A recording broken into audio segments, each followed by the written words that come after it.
If I could get everyone's attention, please.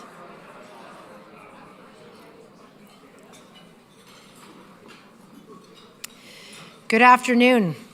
Please join me in welcoming our webcast viewers. My name is Gillian Riley, President of the Canadian Club of Toronto and your host. Viewers, thank you for joining us. We are proud of our club's record of providing a forum for decision makers and thought leaders to share their ideas with us. Sarada Peri has a lot to say about the power of words. You will hear from her shortly. Before I formally introduce her, let me tell you about some of our upcoming events.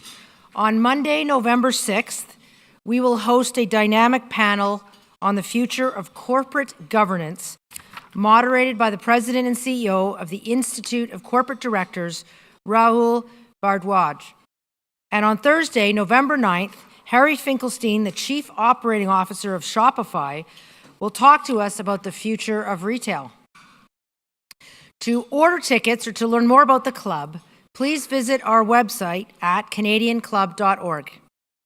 You can also join the conversation via Twitter and Instagram by following us at CDNCLUBTO or by using that hashtag. I want to acknowledge the youth and young leaders who are with us today from the Ryerson Leadership Lab, sponsored by the Canadian Credit Union Association. Would you please stand so we can acknowledge you?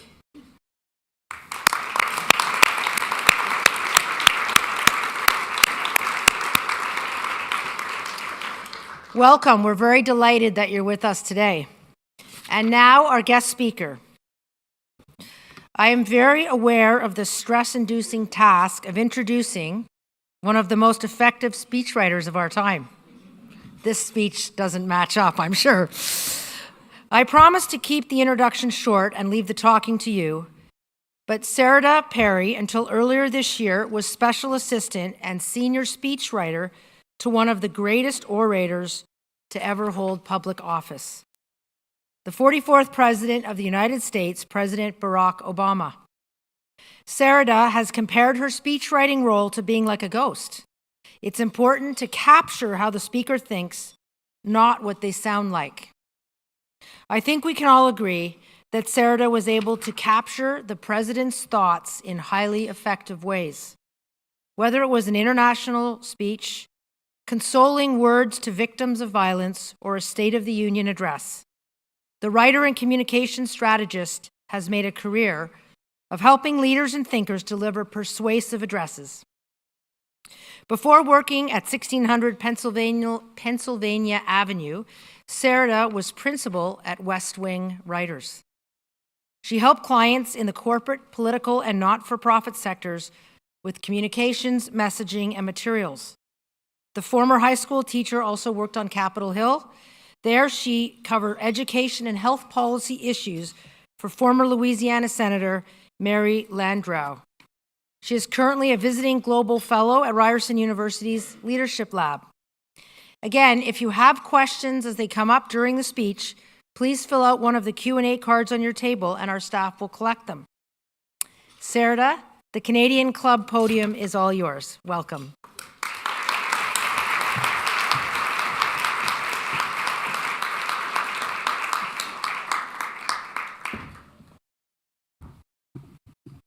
Well, this is intimidating.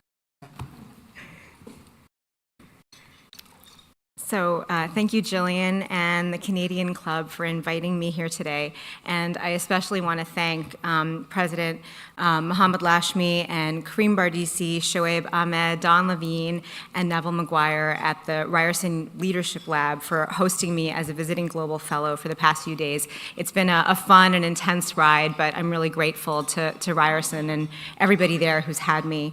I'm really honored to be here. So I don't know if you've heard, but we've had a bit of a rough go of it back home in the States. So it's been a really breath of fresh air to spend a few days in this really lovely city and frankly get some much needed perspective. Honestly, given the events taking place in my country over the past year, I feel like I need to apologize to you, our friendly northern neighbors. feels like I need to atone for our sins or admit our addiction, our very serious addiction to toxic politics, like a 12-step program. Hello, my name is Sarada. I'm an American. My last tweet was 3 days ago. But take heed, my friends. Be warned. It wasn't all that long ago that we had a leader who was cool and smart and sane. We think of him as the one who got away. Don't let yours get away. It's actually great to be at the Canadian Club. It's sort of a throwback to my days as a White House speechwriter. We drank a lot of Canadian Club. And as Jillian said, I mean, she thinks it's something to have to follow or precede a speechwriter, but can you imagine being the person who writes speeches for Barack Obama and people think you are going to be Barack Obama? I'm definitely not Barack Obama. And so as somebody who tends to write speeches for people who step behind podiums like this, this is pretty unusual for me. So I'm going to do my best to follow my own advice. Be brief, be honest, pay your speechwriter on time, and hopefully we'll have time for a conversation. I'm really eager to hear your thoughts and have a conversation. So I was lucky enough to be on an extraordinary team of speechwriters who served President Obama, who we thought of as our speechwriter-in-chief. And I was there during his second term. And so today I want to talk a little bit about what I learned and from how he used words to shape our national narrative. And I'll offer some thoughts for what they're worth about where we find ourselves today, and then I hope we can kind of have a discussion. So the first time I got a firsthand understanding of President Obama's gift for creating our American narrative was a few weeks after I started working at the White House in September of 2014. I was assigned to help President Obama with his remarks to what we call the annual Congressional Black Caucus Foundation Dinner. So in the States, the Congressional Black Caucus is the organization of African-American members of Congress, and they hold an annual dinner that raises money for student scholarships. Every president since its inception has spoken at their annual dinner. So when I got the assignment, I do what speechwriters do. I diligently went back to my desk and read the remarks that previous presidents had given at the event. And they were almost all filled with platitudes about what those administrations had supposedly done on behalf of African Americans, the agendas they'd advanced. But they didn't really sort of seem to say much more than that. They didn't really offer a vision. And of course, I assumed that the first black president, someone who had been a member of the CBC while in the Senate, would have something more profound to say. And he said as much when we met with him to talk about the speech. So after that meeting, I worked on the draft, and I sent it through our rather extensive clearance process. But by the Saturday of the speech was on Saturday night, President Obama still hadn't looked at it. So I sat waiting, twiddling my thumbs all day in my office for edits, but they just never came. So by the evening, my boss, Cody Keenan, who was the director of speechwriting, told me that the president probably didn't have any edits. So I should just send the final draft to the teleprompter and head to the motorcade to go to the speech. And this was my first time in the motorcade, and it's one of those experiences where nobody tells you what you're supposed to bring. So for some reason, I took my BlackBerry, but I also took my wallet, as though I was going to hail a cab or something. I don't know what I was doing. So I grab a seat in the staff van, and a few minutes later, because the staff gets in the vans first, and then you kind of wait, and as soon as the president comes, you go. So I was sitting there, and the door opens, and a man says to me, "Are you the new speechwriter?" And I say, "Yes." And he says, "Great, here." And he hands me a folder with the president's edits in the motorcade, in the van. And so before I can say a word, the door closes, and we're off to the convention center, which is a 5-minute drive when you can stop traffic, as the president can. And so I try to stay calm. I'm a professional, but I'm freaking out. And the edits actually look scarier than they are when I actually take the time to sort of look at them. Lots of big circles and arrows and moving things around. But so I know I'll have to make them directly into the teleprompter.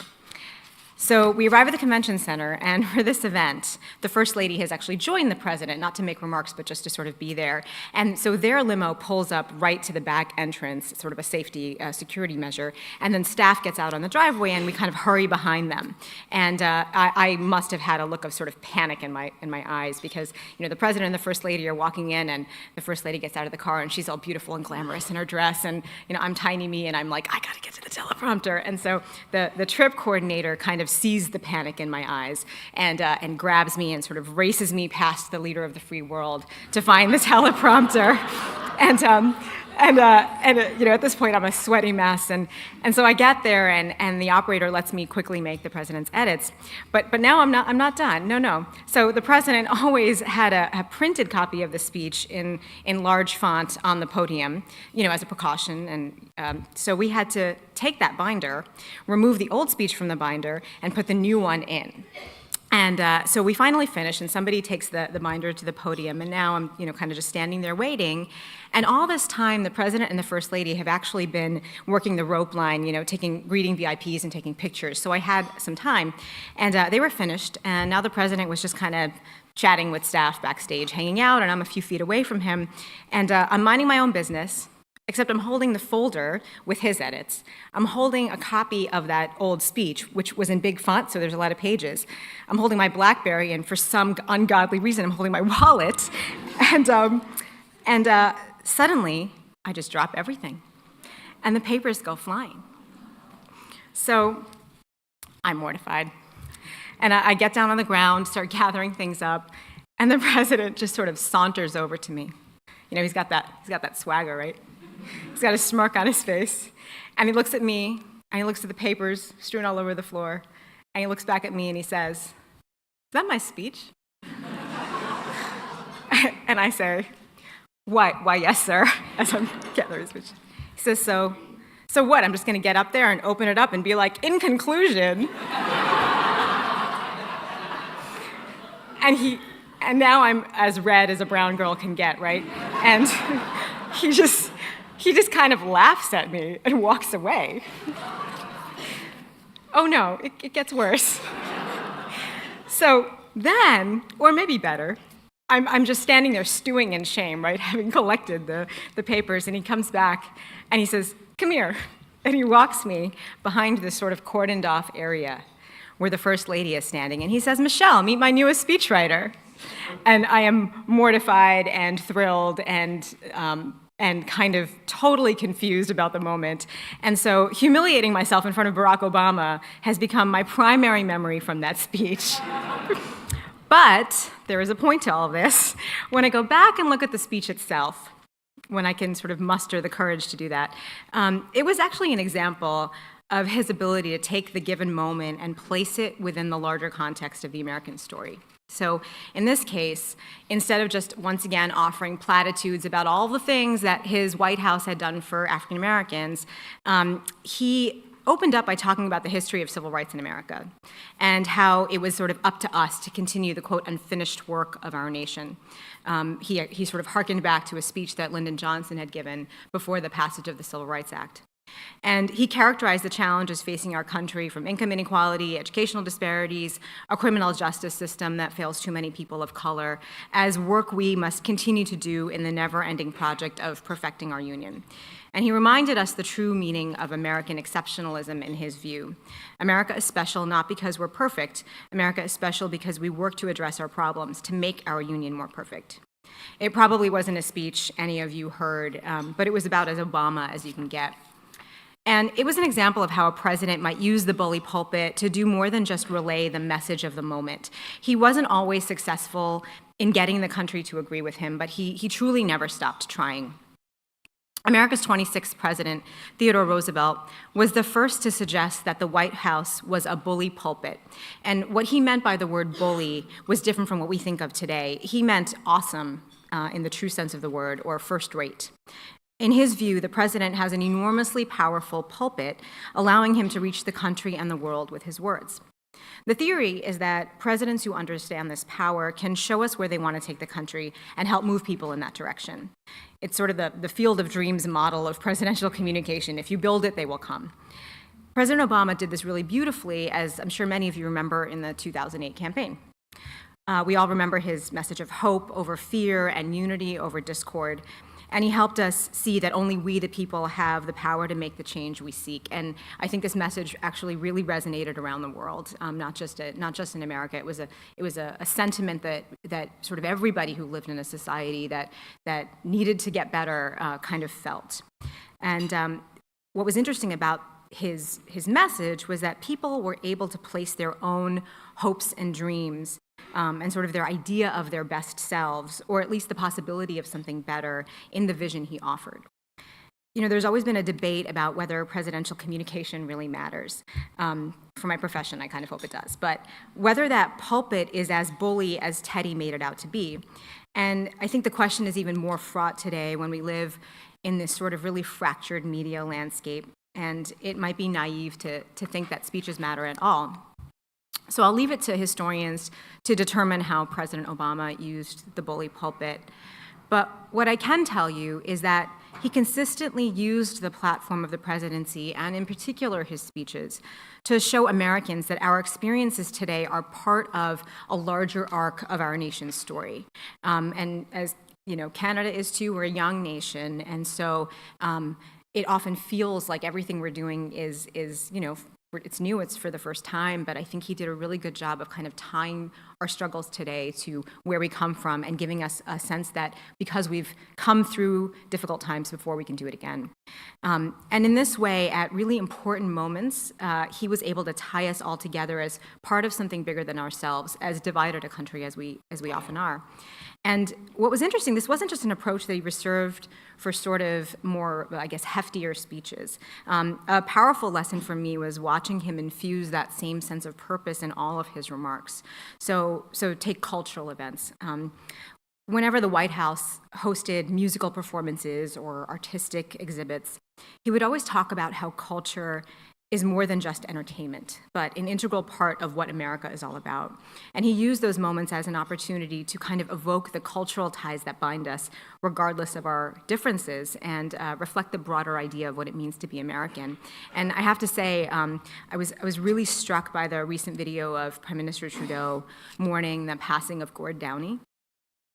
He clearly was speaking movingly of losing a friend, but he also talked about how much Downie had loved Canada and how he was such a part of the fabric of what makes this country Canada. And I thought about how President Obama we would put out statements recognizing the death of our cultural icons, you know, from Robin Williams to Prince.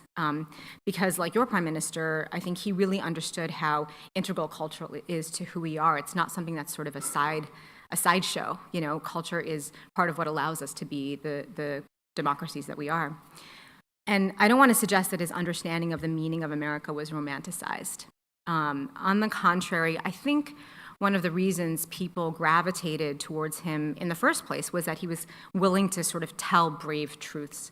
And people want that kind of bold authenticity in their leaders. And so his narrative of America was rooted in his belief in our ability to acknowledge our shortcomings and then move forward together.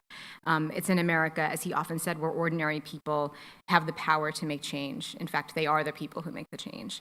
And interestingly enough, this was a risky thing for him to say, because for every person who appreciated his honesty about maybe parts of our past that we're not so proud of, there was someone who found the notion of admitting our mistakes to be unpatriotic. In fact, there's an entire network dedicated to sort of tearing down this idea that President Obama has. And just as an aside, you know, once in a speech I worked on with him for the National Prayer Breakfast, which is exactly what it sounds like, he dared to suggest that throughout human history, every religion has had its share of violent extremism. And, you know, he suggested, for example, that, you know, Christianity had the Crusades, probably thinking that there wasn't much of a constituency that would vocalize support for the Crusades. We were wrong. This blew up into an unbelievably weird controversy where people called him, you know, drawing false equivalences and how offensive it was. I think one member of Congress or former member of Congress actually said it was the most offensive, unpatriotic thing any American had ever said, any American president had ever said. So his approach wasn't always persuasive to everyone, but this commitment to saying what was true, what was, bracingly true, was, I think, why people found President and Mrs. Obama to be authentic communicators and leaders. And in the times when it was most effective, the speech at the 50th anniversary of Selma, for example, which I had nothing to do with. President Obama and Cody worked on that one. He was able to bring us together, if but for a moment. There were a few speeches where right and left could come together and say that he was able to tell the story of America in a way that we all fit inside of it. And so the next obvious question is, well, what about Trump? Isn't he authentic? His supporters would certainly call him brave. People think he tells it like it is. He does come across as authentic. But in my views, saying whatever nonsense comes out of your head and berating your fellow Americans with a pastiche of racist, sexist, and all manner of offensive tropes is in no way brave. And it's far from truthful. He's not telling it like it is.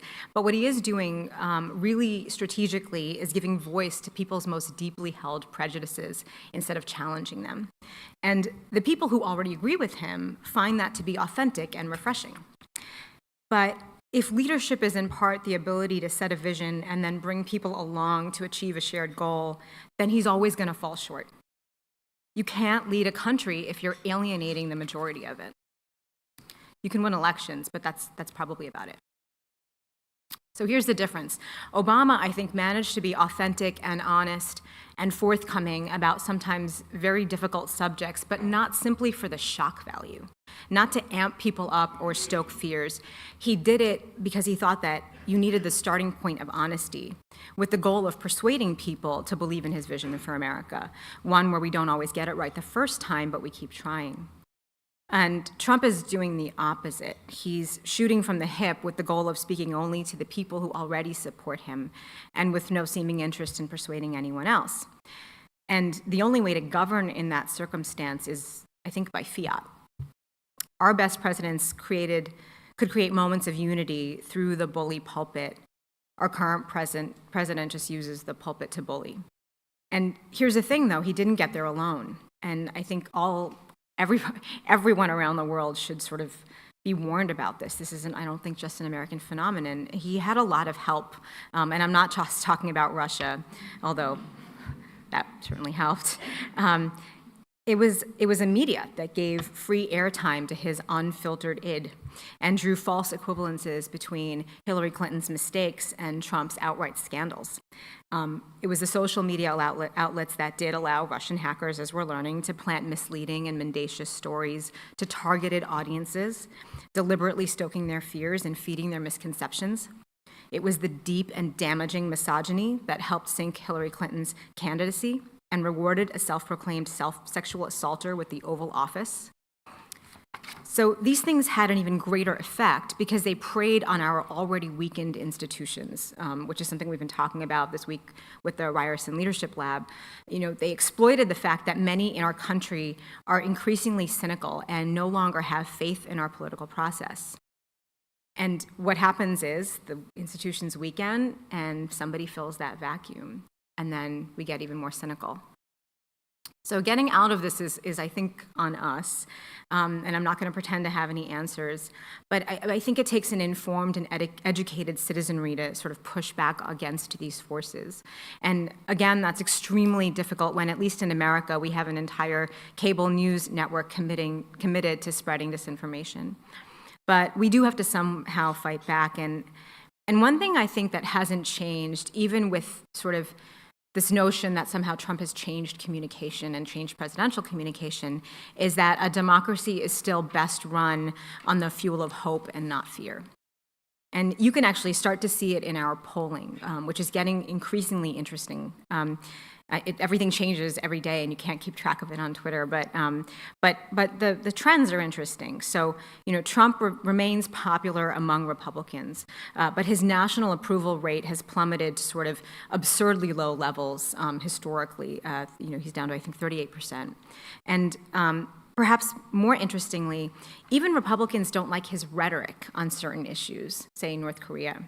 And a Fox News poll taken at the end of August found that 56% of respondents thought he was tearing the country apart, while only 33% said that he was bringing it together. That's Fox News. So I can't predict what any of this means. I think there are forces at work here that are far bigger than the powers of presidential persuasion. But I also, we were really sort of brokenhearted after the election, but I've since then kind of kept reminding myself that I think President Obama was right when he said often that cynicism is a choice and hope is a better choice. And I also have to believe him. The day after the election, I stood on the colonnade that surrounds the White House, Rose Garden, and it was sort of a really sad scene of White House staffers. Later on, my mother texted me and said, "I saw you on MSNBC. You looked so sad." So we were all standing on the colonnade that surrounds the White House Rose Garden, which was a garden first installed by Teddy Roosevelt's wife more than a century ago. And speaking to the country, Obama said, "We zig and zag, and sometimes we move in ways that some people think is forward and others think is moving back." And, the hard work of progress, all it entails is not up to one person or even one generation. It's just impossible. It can't be. I think our presidents can offer us their vision for America. They can try to persuade us that their path is the right one. But whether we choose to follow them is entirely up to us. So with that, I'm hoping we can kind of open it up for questions and have a conversation.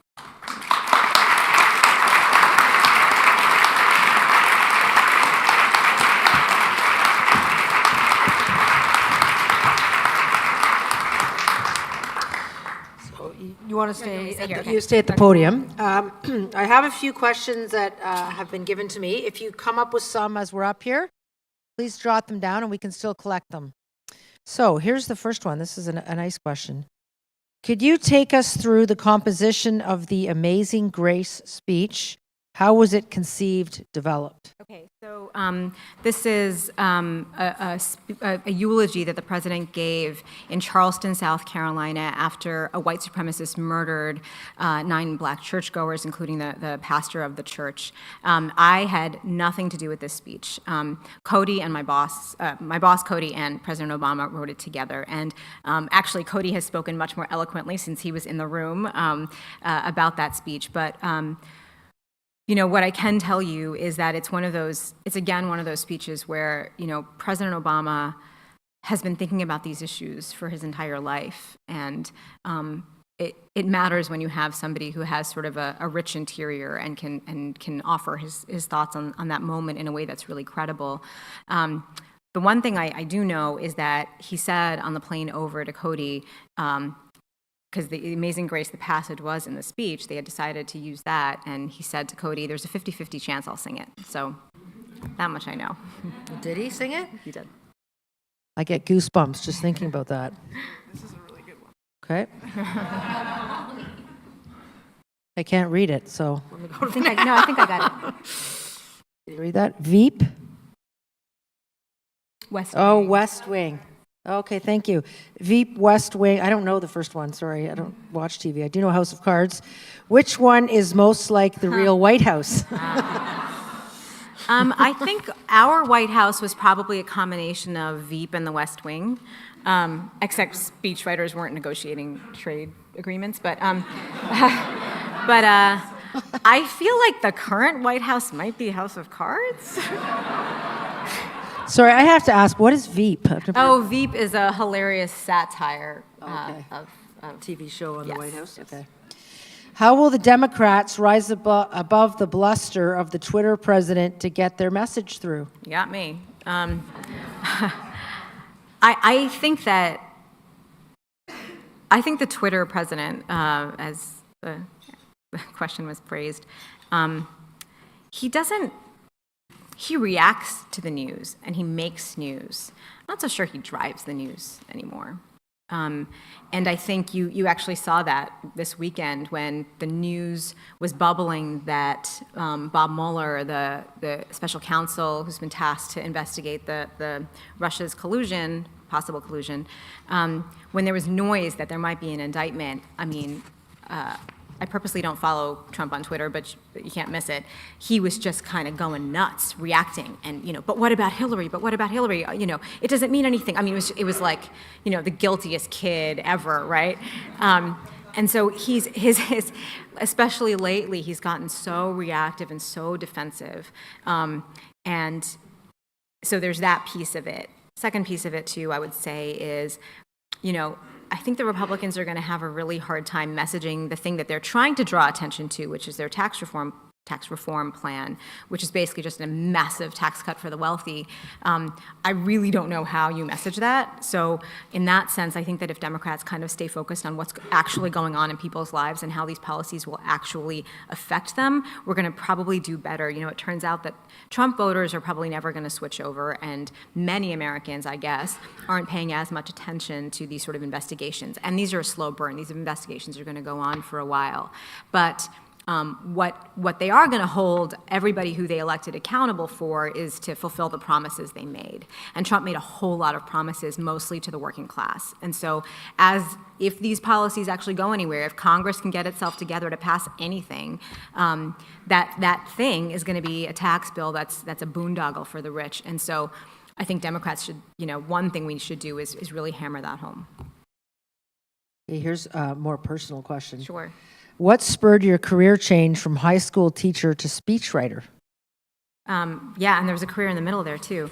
So I graduated from college. I went to Tufts University outside of Boston, and I did Teach for America, which is a program that places recent college graduates into under-resourced school districts across the country. So I was placed in New Orleans, and I taught high school English there for a couple of years, and was so frustrated by sort of the systemic injustice I saw that led my students to be in a situation where they were getting a subpar education that I wanted to work in education policy. So I moved to Washington, and I worked for a nonprofit that worked with our state legislators, I guess the equivalent of your provincial governments, on progressive legislation. And then I went to the Kennedy School of Government and got my master's in public policy. And there I'd always loved writing, and I was writing more at the Kennedy School, but I didn't really know how that could be a job. And candidly, the only speechwriting wasn't even on my radar screen. And so I was lucky enough to get a job on Capitol Hill working for a senator from Louisiana, the state where I had taught, working on education and healthcare issues. But the whole time I was there, I kind of just still felt the pull towards writing. And I was complaining to a friend at a party about my job one day, as one does. And she said, I know a guy who's a speechwriter. You should just talk to him. And I thought, speechwriting a job? My only understanding of it was the guys on the West Wing, and I didn't think that was a job. But I talked to him, and he was a partner at this firm called West Wing Writers, and after a writing test, they hired me in 2010, and I was there for about 4.5 years, and then the White House called. So. Okay, here's a nice one. What is your vision for the American story? This sounds like a cop-out, but I think I really do share President Obama's view of it. I'm kind of a American presidential history buff, and have thought a lot about kind of the arc of our story, and I actually think he kind of has it right. This notion that to be patriotic, you must stand and salute the flag and agree that everything that we've ever done is the right thing, that we must defend the indefensible, as currently the president's chief of staff is doing by defending the Confederacy, which was literally a traitorous movement to break up America. I think that's actually just a really dangerous path towards authoritarianism. I do think that the idea of America is, we are a nation of immigrants that was born out of an original sin of slavery, not to mention the annihilation of some Native Americans, and that the goal of the America that we built is one to just keep getting better. We are never going to be perfect, but we can keep trying to perfect it, and that means admitting where we've fallen short and continuing to sort of make the ideal of life, liberty, and pursuit of happiness available for everybody, no matter who they are. I really believe that President Obama had it right, but I think it happens in fits and starts, our progress towards that, and right now we're just sort of in a frustrating moment. Yeah, I'm going to ask a question Sure. I just thought of while you were standing there. Do you think you would ever run for politics? No, no, that's a bad idea. So I'm not as unhinged as Trump, but I'm pretty unfiltered. And no, I think I'm much better as a staffer. This is the final question for real. What speech that you worked on are you the proudest of and why? It's a nice final question. That is a nice final question. I feel like I give a different answer to this every time it's asked. It's a question I get a lot. One of the speeches actually that I really loved, and I told this story this morning, but I'll tell it again because I feel like there are a lot of women in the audience. So last summer, the White House held something called the United State of Women Summit, which was sort of the first summit the White House held focused on kind of the progress the administration had made on behalf of women and girls and sort of what work was to be done. It was kind of a celebration, culmination, and I really doubt this White House will hold such a summit. And so President Obama had to give the keynote, and we were thinking about what to talk about. And again, often in these speeches, you sort of shout out to the interest group and just, give platitudes about women's empowerment and, the education for girls and, we ought to be doing these things. But then they never actually happen. and women still remain profoundly unequal in our misogynistic society. And so, he thought, let's actually go at the sort of the core reasons, the stereotypes and double standards that prevent women from achieving equality in society. And he really wanted to sort of take this out of the idea that these are just women's issues and women's problems and sort of talk about how they affect all of us, how sexism and inequality actually is bad for men too. And so he wanted to offer this really full-throated assertion of his feminism, which in and of itself was good enough for me. I mean, I was so proud that he wanted to do that. And then that's what we did. He just went and kind of went at stereotypes in a really raw, honest way, pushing back against, the idea that we, teach our boys to, be assertive and our girls to be nice, and we never let our boys shed a tear, and, we sort of demonize women for their sexuality and give men a pat on the back for theirs. I mean, he really went for it. And I'd never heard, any leader, let alone the President of the United States, saying these things and sort of being really open and bold in stating his feminism. And I think that was so important, not just for the women in the room and the women who were listening, but for men and for boys, to look up to a president who treats women equally and who really believes in it, in his core. So I think it was really a gift to work on that one. Excellent. So, Sarada, on behalf of the Canadian Club of Toronto, I would like to thank you. Certainly your passion, your commitment to what you do, your thought-provoking topics today, and I also enjoyed your sense of humor. So, it was just an outstanding delivery for someone who's a speechwriter, too. We appreciated your perspectives on the fragmented and crowded media landscape that we consume daily and that leaders engage with for maximum impact. As you pointed out, today's communications platforms have transformed the way we share our thoughts and ideas. Whether we tweet, post, share, or like, the power of our thoughts is unmistakable. What we appreciated hearing from you, Sarada, is how we can also harness the way we communicate for good, which I think you did a lot of today. To unite, to provide hope, to advocate for positive change. You have obviously done this brilliantly throughout your career. Please accept our good wishes for success in all your future endeavors. We'd also like to thank mediaevents.ca, Canada's online event space, and VVC for live streaming today's event. To learn more about the club, please visit us at canadianclub.org. Thank you for joining us today. I hope you enjoyed it, and we hope that you'll return again soon. À la prochaine. Thank you. You did a nice job.